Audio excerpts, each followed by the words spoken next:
For those who are just delving into the mechanical keyboard hobby, you're probably noticing a trend where everything seems outrageously expensive.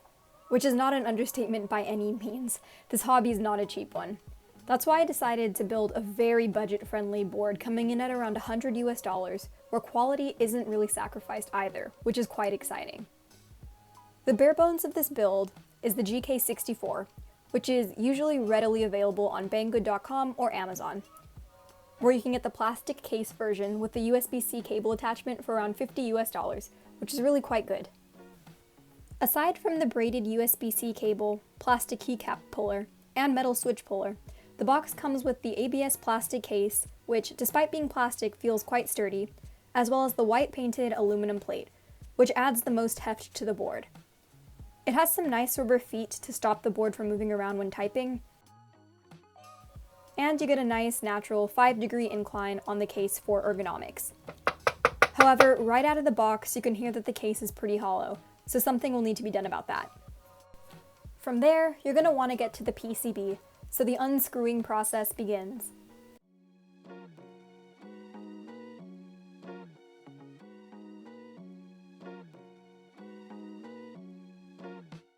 What's fairly unique to this board is that there is a separate plate attachment dedicated to the spacebar, which would allow you to swap out the single spacebar for a split spacebar, which would give you an opportunity to potentially change up the layers of your board.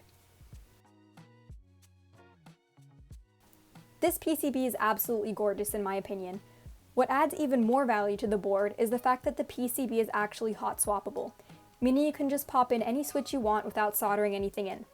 Even though I personally enjoy soldering, as it gives a slightly more stable feel to the keyboard, hot swappable boards make the hobby more accessible to people who may not have the means to solder, and it allows you to test out different switches on the same board till you find something you really enjoy typing on.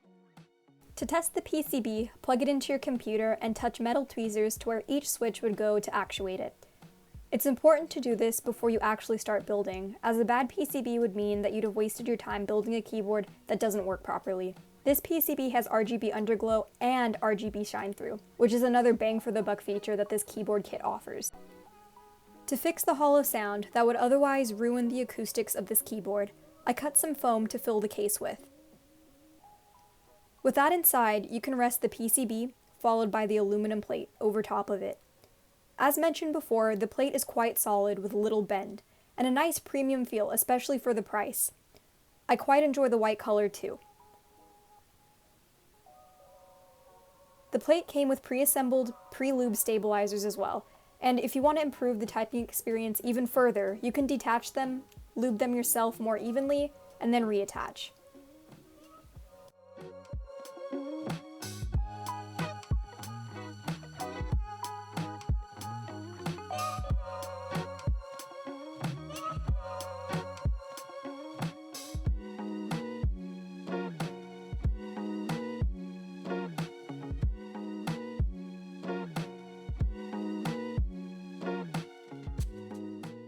Now for the switches.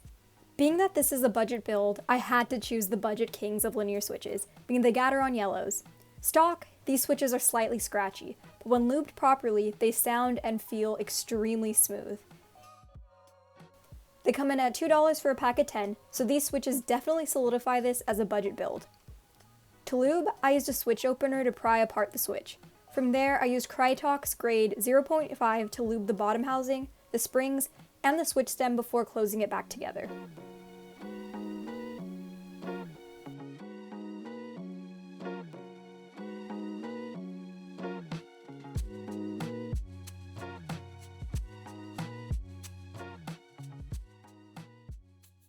Now is the best part of any build. All the switches have been lubed, the PCB inspected, the case modded. It is time to put the switches in and really take control of your mechanical keyboard. This is the most satisfying part of a build for me because you can finally see everything coming together. It's also super chill with the hot swap PCB because again, no soldering is necessary. One recommendation I do have to maintain switch stability with the hot swap PCB would be to use 5-pin switches if they are supported, as those extra 2 pins really keep your switch in place.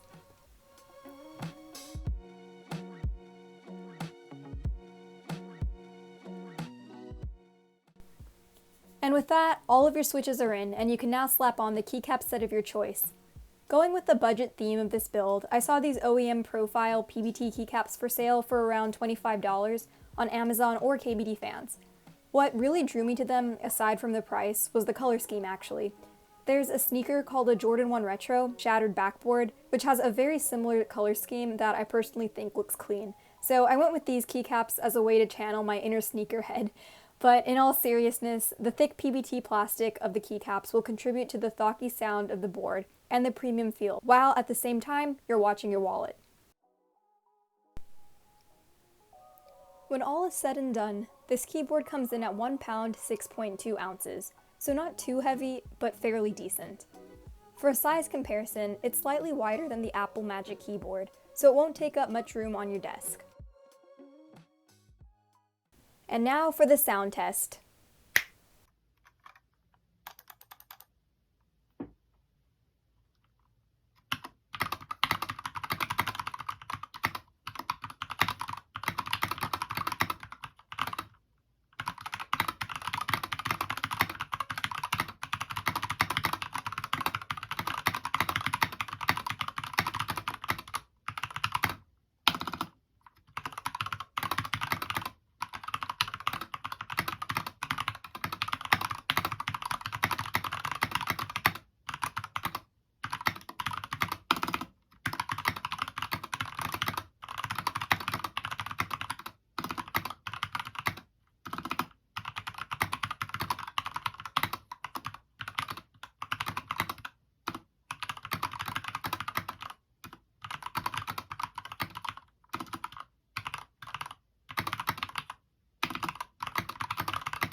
My first overall impression is that this keyboard is quite smooth.